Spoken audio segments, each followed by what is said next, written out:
Coming up next, one of the greatest feel-good one-hit wonders of the rock era. It's one of rock's most significant appeals for peace and brotherhood during a turbulent time in the world, with a chorus that's really become a part of our vernacular. The singer who made it famous tells us the story and is coming up next on Professor of Rock. Hey, music junkies, Professor of Rock, always here to celebrate the greatest artists and the greatest songs of all time. We interview the great artists of the rock and roll era, and you never know from day to day who we're going to interview. So make sure to subscribe right now below. Click the bell so you don't miss out. And also, don't forget to check out our exclusive content. That's on Patreon. Also, make sure to check out our merch. That's below or at professorofrock.com. You can check out the Vintage Years collection, 3 Chords and the Truth. Celebrate great music through wearing it. So it's time for another episode of our series, Bottle Lightning. This is where we break down the history of a beloved one-hit wonder that has resonated within our culture. You know, where we still sing the song decades later. We haven't done one of these in a while. We're talking today about the top 5 hit from 1969, Get Together by the Youngbloods. Come on, people now, smile on your brother. It was truly a one-hit wonder because it's a wonder and a tragedy that the Youngbloods didn't have more hits. I mean, they had some great songs, including the breathtaking Darkness, Darkness. That one's been used in so many films and TV shows. Darkness, darkness. Get Together has a fascinating history, which we'll cover in the interview with lead singer Jesse Colin Young. This is actually one of my favorite songs from the 60s. And I'll tell you, it was such an honor to interview the man who interpreted it so beautifully.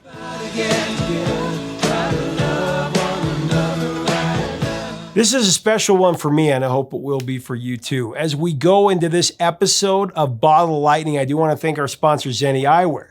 Since Zenni has been our sponsor, I've received so many comments and feedback from our viewers who have loved their glasses, and especially the features like anti-fog, anti-glare, and blue blocks. I'm telling you, Zenni, these guys are the real deal. Go to zenni.com right now to get on board.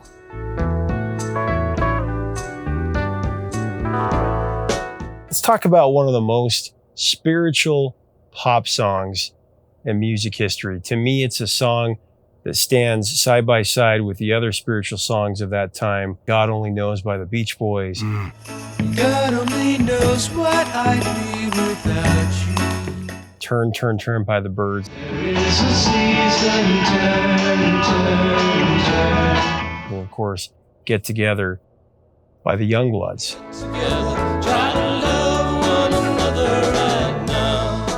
And I know, of course, it was written by Chet Powers, which one is Dino Valenti from the Quicksilver Messenger Service. And I read that he had written that song in the summer of 1963. Mm-hmm. He wrote it at Edie Sedgwick's house, and he just wanted to write a message song. I'd never heard anybody play it. But we came to the village, Youngbloods, and of course I'd been living there on the Lower East Side, but we didn't come till 65. And Dino was gone. But Dino was like a legendary folk singer in the village. And he left that song, I think he left it there for me to find. We were playing at the Cafe A Go-Go. I think it was $20 a night, and we would open for, I got to open for Muddy Waters, man. Wow. I should have paid them. So it was a Sunday afternoon, and I was hoping the Go-Go was dark, because then I could call the guys and we could rehearse. So I went down the stairs, this long staircase, which no longer exists. It's gone. I was just in the village a couple of months ago. Wow. And, there was an open mic. So I almost turned around and walked up. I said, I don't want to hear these folk singers. But I didn't. No, I stuck my head in, and there was Buzzy Lenhart on stage. He had a trio, bass and drums, and him playing guitar upside down or something. He had a lefty playing Get Together. And that song just went right through me. And I ran backstage and I said, oh man, please, you gotta write the lyrics out for me. Cause I wanna play it in the Youngbloods. That was a big day. Felt like it was meant to be. Very much so. I think I sensed that Get Together and I would be together until I leave the planet. And you were supposed to be its messenger for sure, because it was done by so many people. I mean, if you think about all the people, the Kingston Trio, of course, recorded it. Wasn't released as a single, but they did it kind of the way they did most of their songs, pretty straight. Hey, let's get together, try and love one another right now. Young David Crosby did it, pre-Birds. He recorded it along with 3 other demos, and he put a little twist and shout in it because the Beatles version of Twist and Shout had just come out. Mhm. So he put a little bit of that riff in there, and Tommy Tedesco played electric guitar on it. And then, of course, We Five had a hit with it. It went to number 32.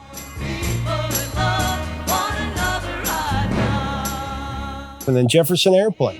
Now smile on your brother, let me see you get together. The thing about all of those versions, though, if you stack yours against those, they all kind of sang it straight. It was kind of in a box. Come on, people now, smile on your brother. this was angelic work, just angels pushing me in the right direction. I went into rehearsal with it, and my manager heard me rehearsing it, or maybe we'd started playing it, because, I mean, I was crazy about it. And he said, "Why are you singing that song? That's kind of a funny song for you. You know, you're kind of an angry young man. That you're singing Fred Neil's, that's another side of this life." And there's another side to this life. I just said, this is it. This is it for me. This is the way I'm going. And I knew that something good and powerful would come out of it. Brother, everybody get together, try to love one another. The way that you guys put the guitar parts together and the bass line, I love the bass line. I was the bass player.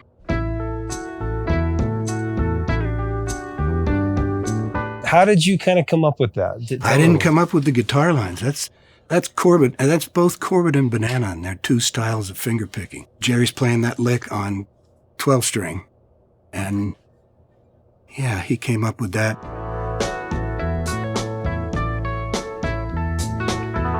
And the two guitars, Banana and Jerry never got along that great, but on that day, it was beautiful.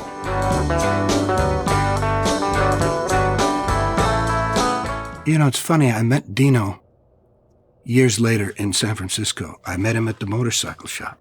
I've been a lifetime motorcyclist since I was 18. And he was kind of a tough guy. I think I heard stories about Quicksilver Messenger Service, yeah. that they would kind of get drunk and punch each other. And yeah, I thought, how, where did this song, this angelic poetry come out of Dino? Make the angels cry. When you recorded it, it wasn't about being a hit. It was 5 minutes long. I mean, you couldn't have a record over 4 minutes. They just wouldn't play it. I mean, Bill Medley of the Righteous Brothers told me about that. It became like a 4-minute, 15-second song, which was way wrong for 1964. Unheard of. Sure. They had to be 2 minutes and 30 seconds, or or you just couldn't get it played.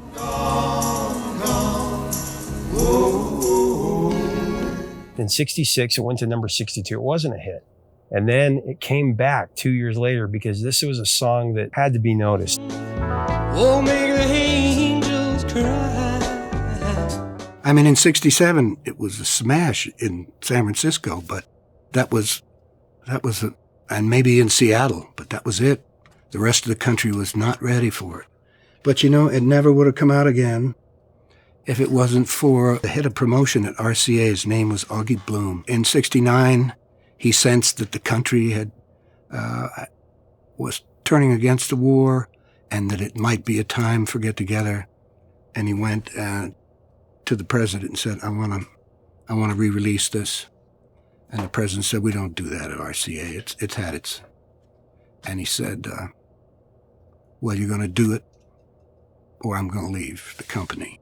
Wow. And so Augie put his, and nobody would let Augie Bloom go unless they're out of their mind, especially the people who were running RCA, who had no idea what to do with pop music, really.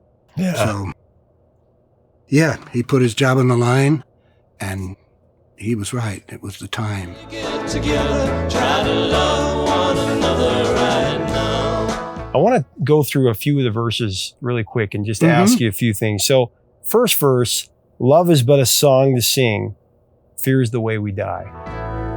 Love is but a song we sing.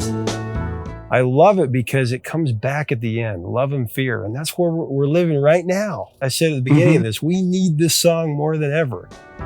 You hold the key to love and fear. I was telling a story about when Bruce Springsteen hadn't recorded an album with the E Street Band in years. And when September 11th happened, somebody called out to him and said, he was walking along the street and they said, Bruce, we need you now. And so that kind of inspired him to write The Rising, which was at that moment an album that the country needed to heal.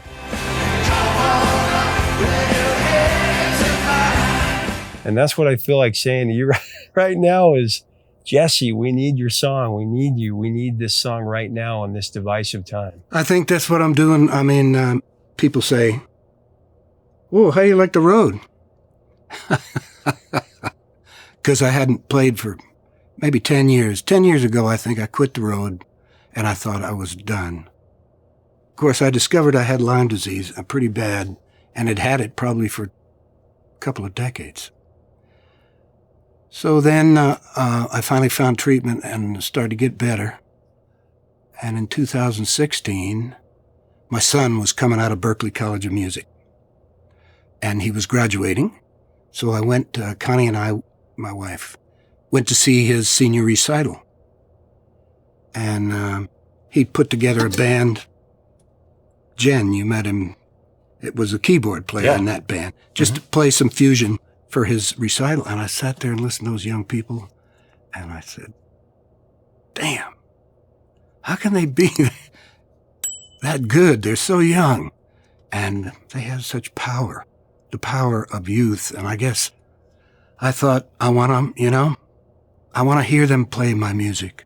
I want them to play with me. And we may not know why.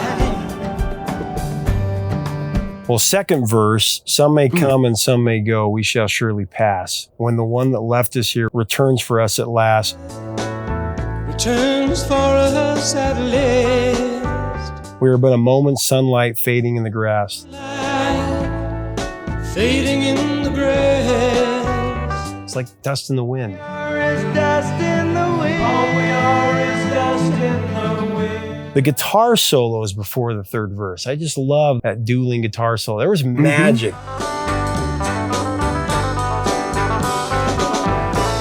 They were both from the Cambridge folk scene, which was the strongest folk scene on the East Coast at the time. New York, we had 3 or 4 clubs, but, Cambridge had 20. So they were both in that scene for a while, and that really came out in Get Together, I think, more than in any other songs we recorded, that picking thing. And you may not know why. I've always wanted to ask you about, if you hear the song I sing, you will understand. And you say, listen, I love that. You will understand. Listen. It just happened. Yeah. Totally spontaneous. Oh, yeah. Wow. But I always say it when I sing it now. It's become part of the song. Understand. Listen.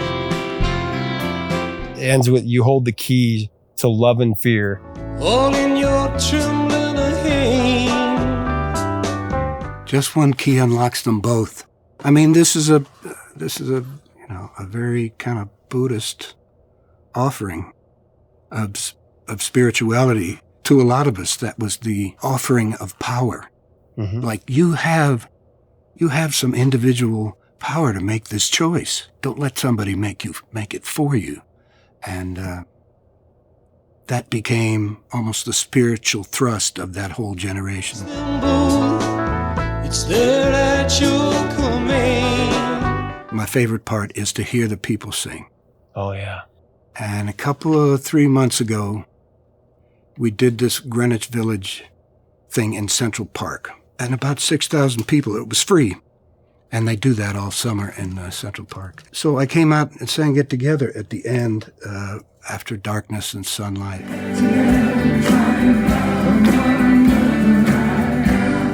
And I've never heard an audience sing it like that. It was so strong. And I saw people using their fists. And I thought, what the hell? It was the anniversary of Charlottesville. And people were saying, no, we choose this. It was beautiful. Yes, you.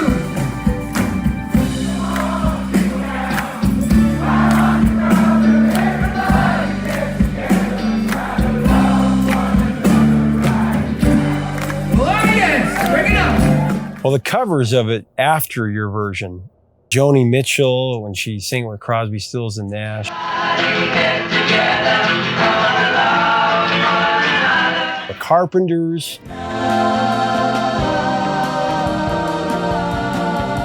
Dave Clark 5 hit number 8. It was their last hit.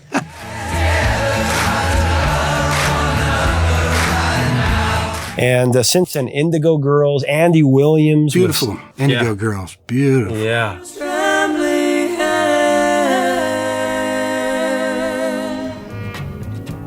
Just one key unlocks them both. And then, of course, Big Mountain hit the charts with it in 95. And Is that the reggae version? yeah. That's a cool version. Yeah. I was living in Hawaii at that time.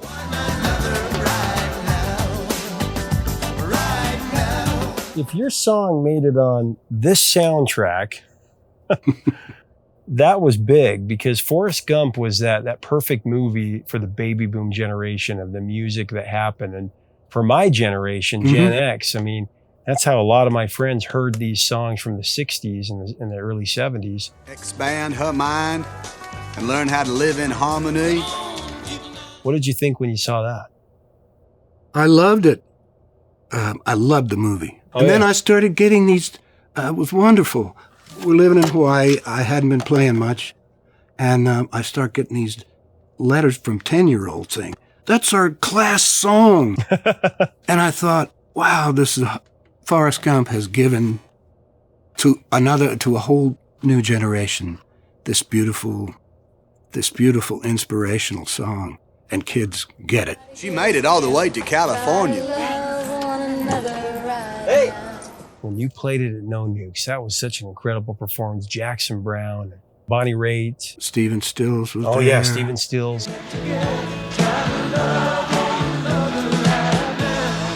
I was one of the founders of No Nukes, the music, and there was 250,000 people in the park. Biggest anti-nuclear demonstration in the world, I think.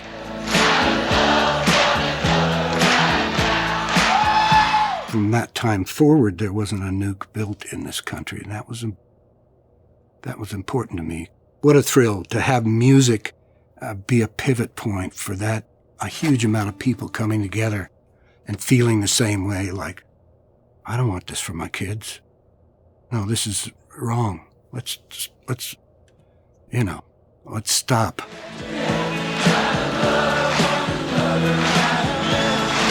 The most beautiful part of moving to San Francisco was being able to play for free in the parks. I mean, you could pull a permit for $100. And we had a PA, and then somebody would bring a 40-foot flatbed, or we would just set up in the panhandle and play for free. And the people were part of the music. There was not this, okay, we're on stage and you guys are paying us money to do this. It was like, this is a gift given to us. We share it with you, and then you share all this energy. We're together. Our hearts are in the same place. The performers, the audience, the sound guys. That was the most amazing part of the 60s for me. I mean, we have pretty much been pulling apart from that ever since.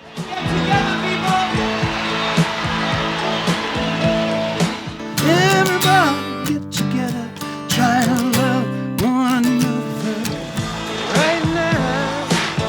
Hey, thanks so much for watching. Leave us a comment about Jesse Colin Young and the Youngbloods and this life-changing song of peace. What are your memories and what are your experiences with it? What other Bottle Lightning songs should we cover on here? Let us know in the comments. And make sure to subscribe to join our great music community here, where we talk about the stories behind the songs and we share memories every day. To get more content, you can click on our Patreon link to support our channel. Help us keep the music alive. Until next time, 3 chords and the truth, my friends.